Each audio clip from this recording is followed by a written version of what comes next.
이성훈 목사입니다.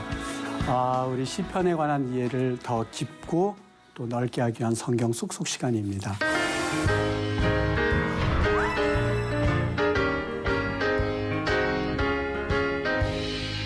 제가 이제 성경 번역을 좀 참여를 해서 성경을 번역한 게 좀 있어요. 몇 가지가 있는데 이 성경을 번역하기 위해서는 여러 작업이 필요합니다. 사실 그냥 단순히 언어만 안다고 해서 되는 게 아니라 그 나라의 풍습과 그리고 성경에 나타난 어떤 이디엄이죠. 그런 것도 알아야 번역이 가능하고 또 그 사람들의 어떤 풍습 그리고 그 나라의 지리 같은 걸 좀 알아야 번역이 가능한 부분들이 상당수가 있어요. 그래서 제가 오늘은 우리 시편을 읽을 때에 제가 지난 시간에 이 주먹을 도구가 없어서 일단 주먹을 이렇게 보여드렸는데 이 여러 각도에서 성경을 봐야 되는데 그 각도 가운데 가장 중요한 것 한 두세 가지만 말씀드리려고 그래요. 하나는 성경은 이스라엘 배경으로 해서 지어진 하나님의 말씀이다. 제가 성지에 있으면서 이스라엘에 있으면서 체험했었던 일이에요. 성지 순례국들이 많이 오시는데 그분들이 제일 궁금하던 게 어떤 게 한 가지가 있었냐면 이스라엘 오자마자 질문하시는 거였었어요. 혹시 이스라엘은 어떤 지역이길래 예수님께서 이 갈릴리 바다에서 설교하시는 게 가능했을까라는 질문이었었어요. 그런데 저도 처음에 그 질문을 받고서는 그럴 수가 있겠구나 하는 생각을 했던 게 생각해 보세요. 승대 씨 기억하십니까? 오병이어의 기적을 예수님께서 행하셨을 때 그 장소는 갈릴리 바다. 더 구체적으로 말한다면 세례 씨 갈릴리 호수인데 또 구체적으로 무슨 들녘이라고 그랬죠? 저녁 노을 들녘.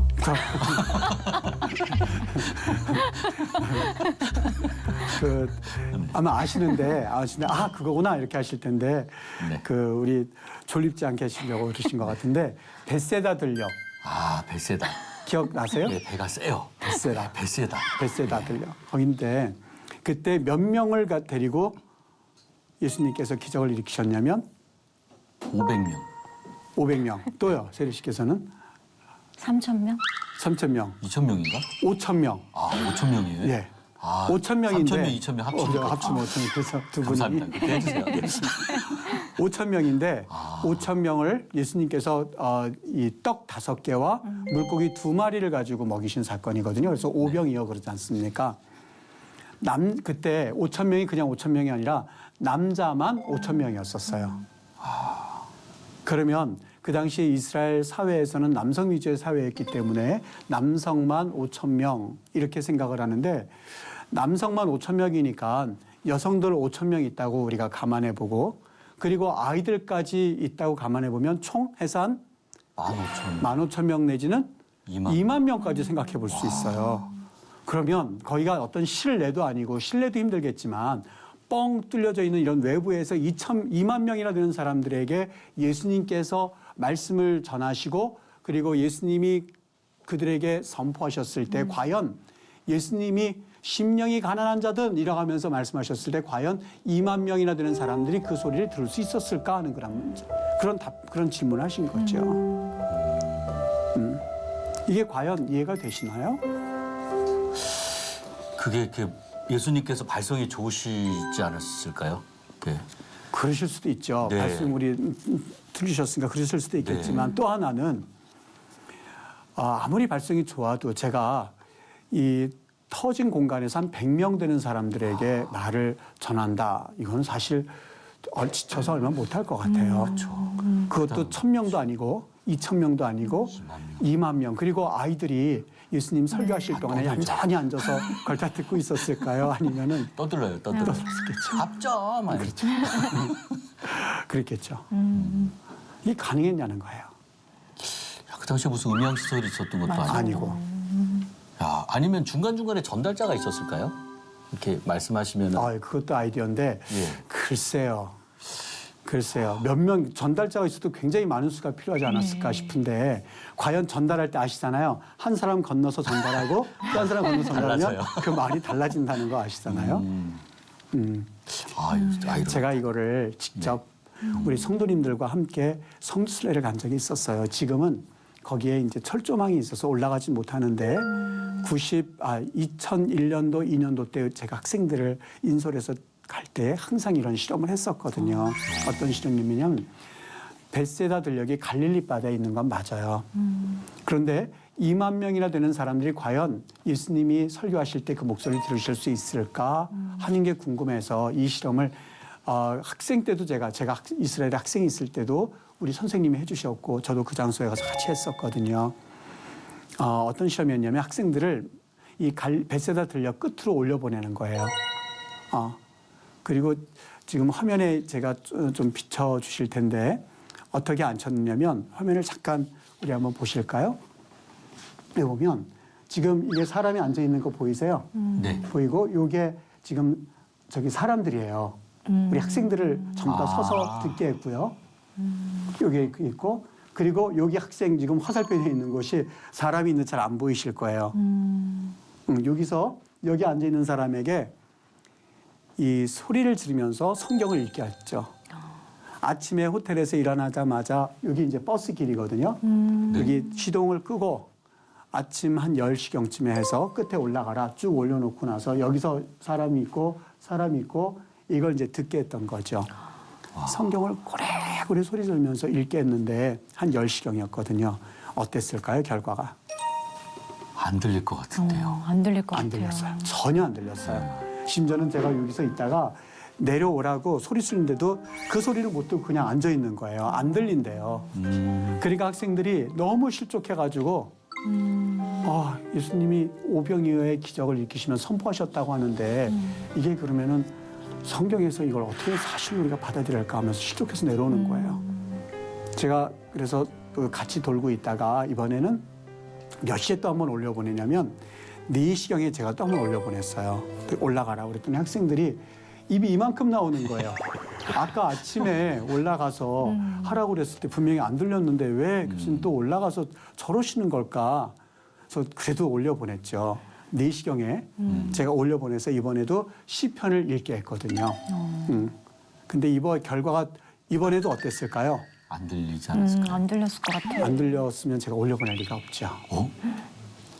시편을 읽는데 여기에 앉아 있는 사람이 아까 오전 중에도 목소리조차 안 들렸어요. 네. 목소리도 안 들렸는데 여기에 앉아 있는 친구들이 시편 몇 편을 읽고 있는지를 정확하게 알 수 있을 만큼 그 소리가 또렷또렷하게 들린 거예요. 이야. 너무 신기하죠.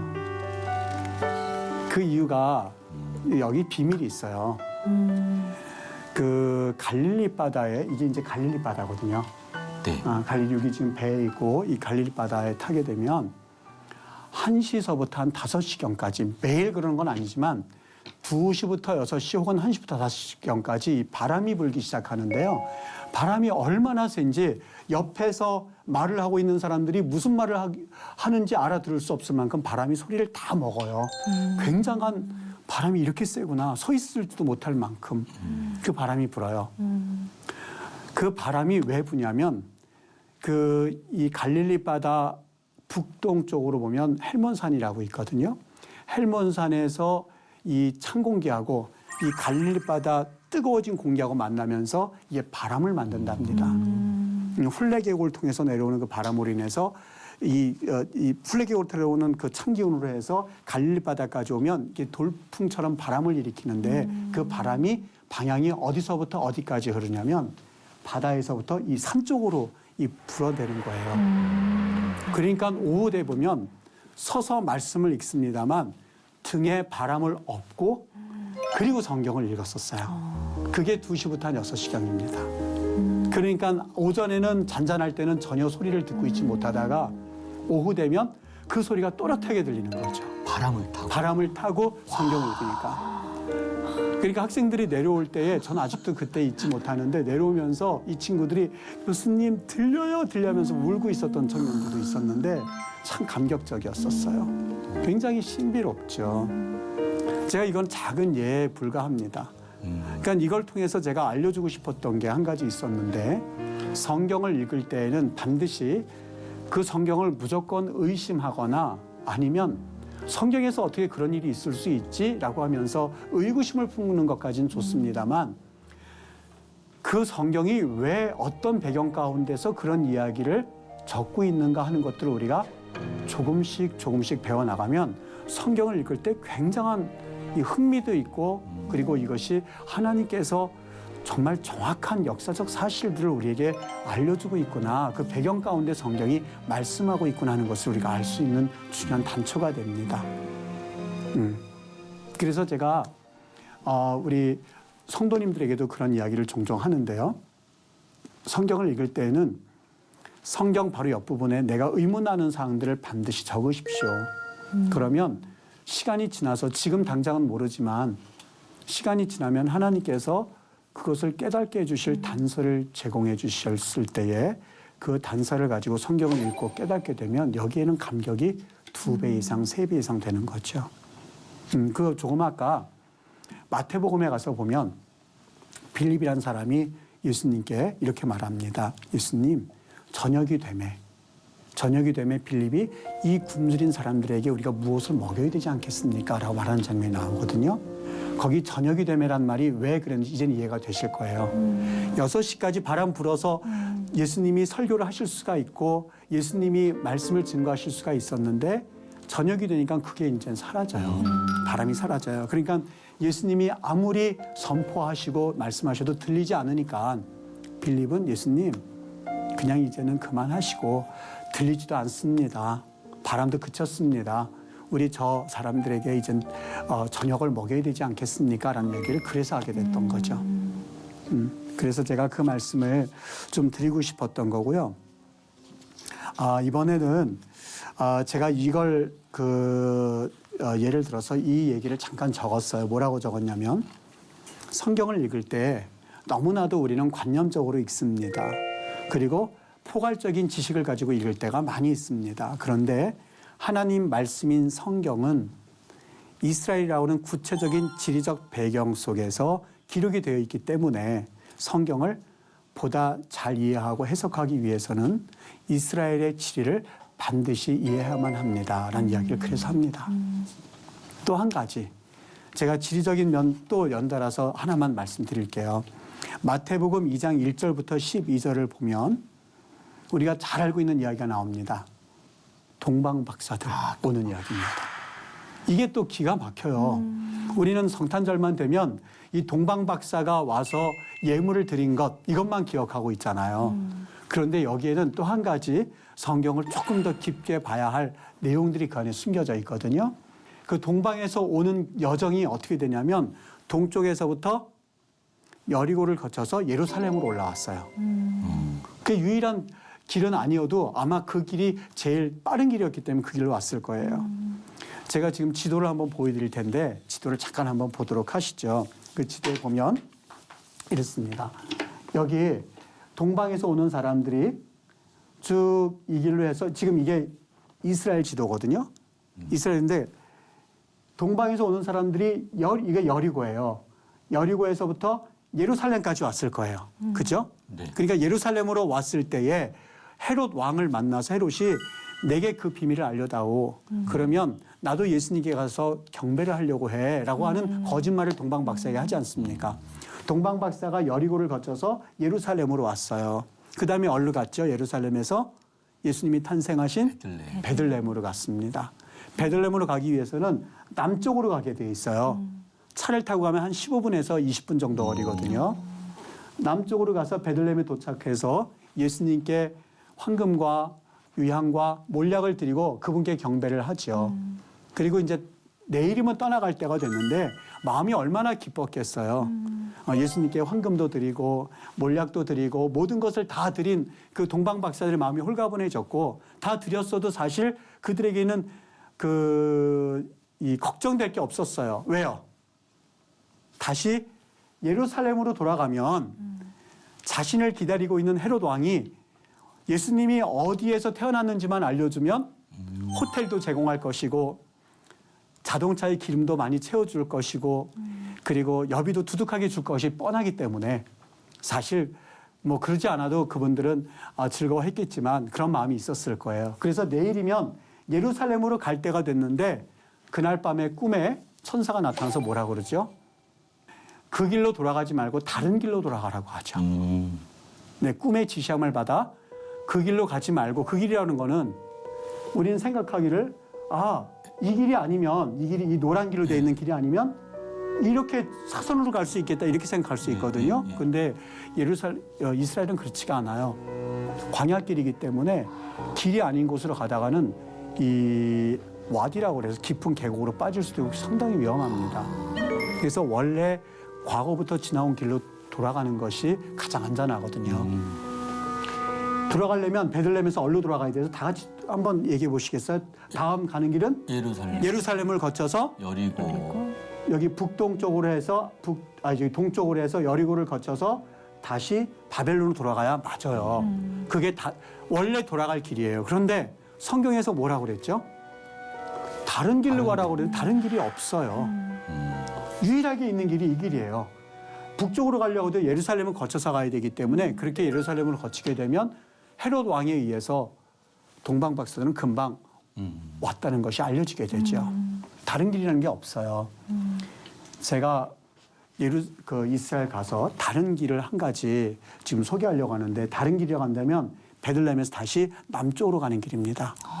남쪽으로 가면 헤브론이라고 하는 곳을 거쳐서 이라시라고 하는 곳을 거쳐서 드고와 엔게디, 여리고를 가서 이렇게 돌아서 동쪽으로 빠져나가는 길밖에 없어요. 이게 다른 길이에요.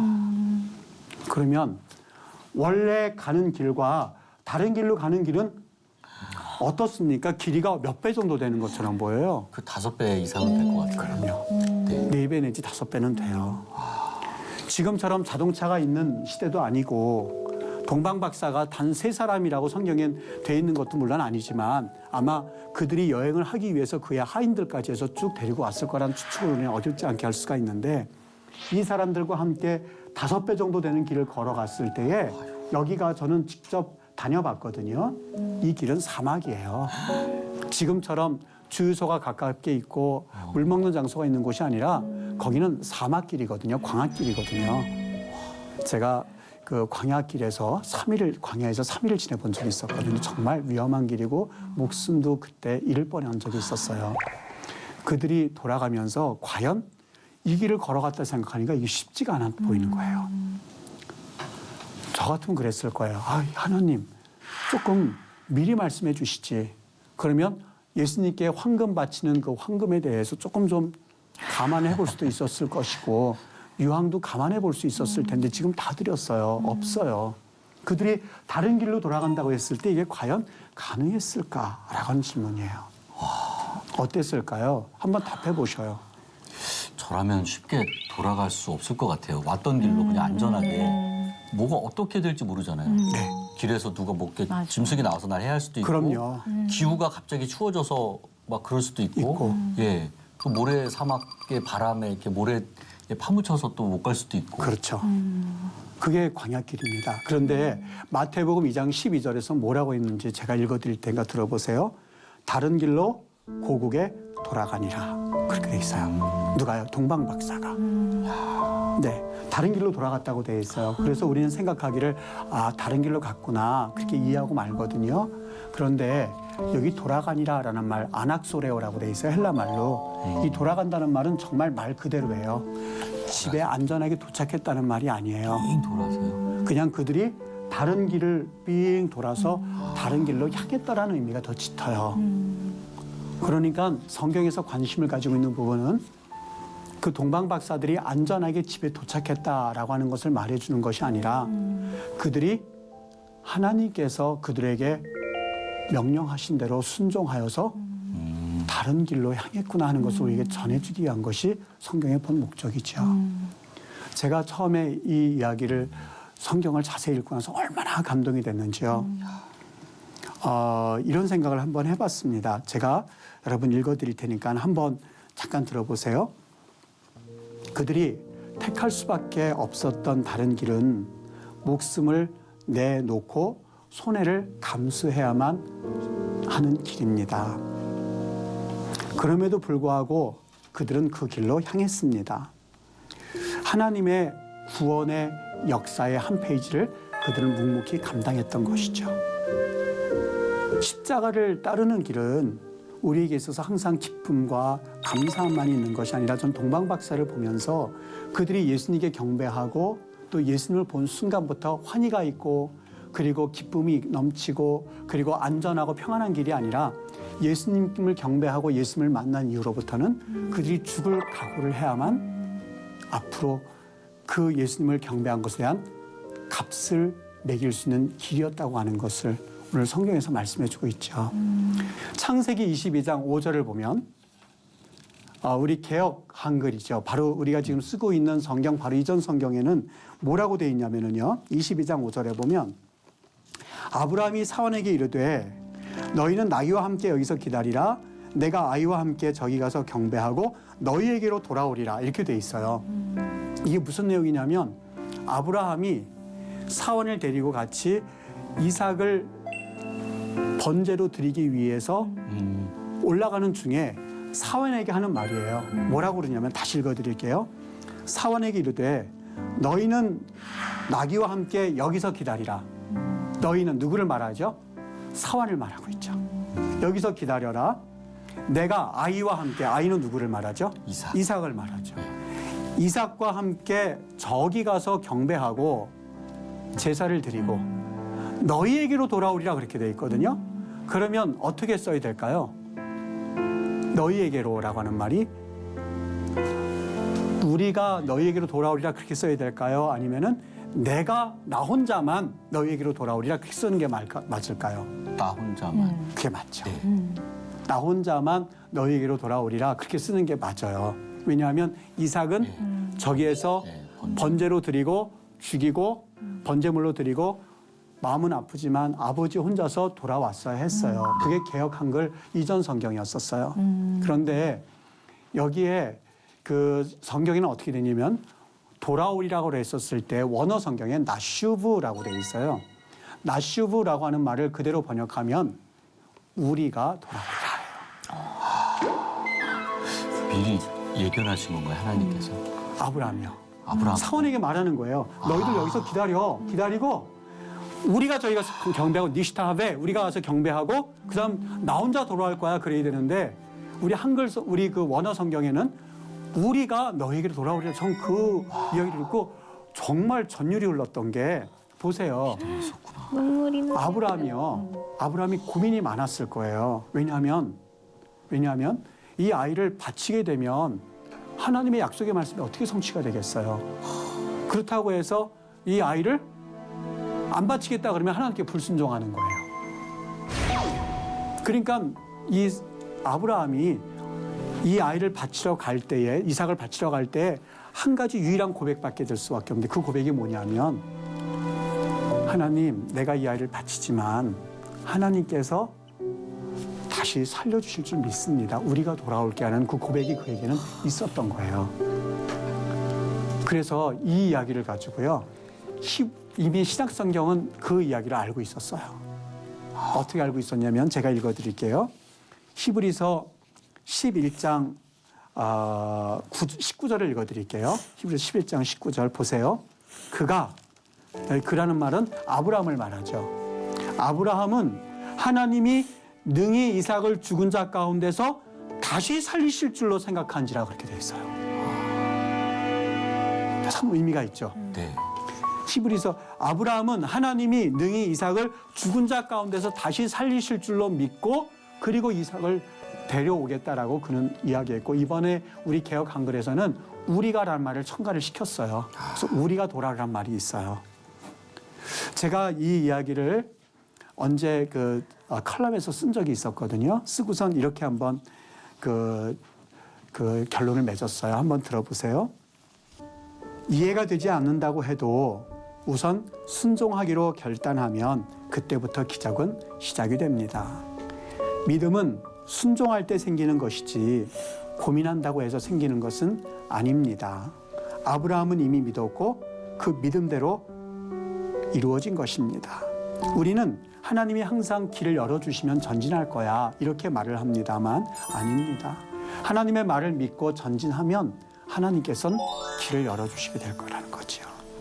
저는 이 아브라함의 이야기를 잠깐 오늘 그 원어를 알았을 때에 이해할 수 있는 폭이 넓어진다는 이야기로 마무리를 지으면서 우리 삶 가운데에 정말 하나님이 주인 되셔서 우리에게 믿음이라는 것이 무엇인지를 좀 깊이 우리가 생각해보고 그리고 그 믿음을 소유할 수 있는 우리 여러분들 되실 수 있게 되기를 한번 소망해 보겠습니다. 아멘. 네, 오늘 강의 여기서 마치도록 하겠습니다. 네, 고맙습니다.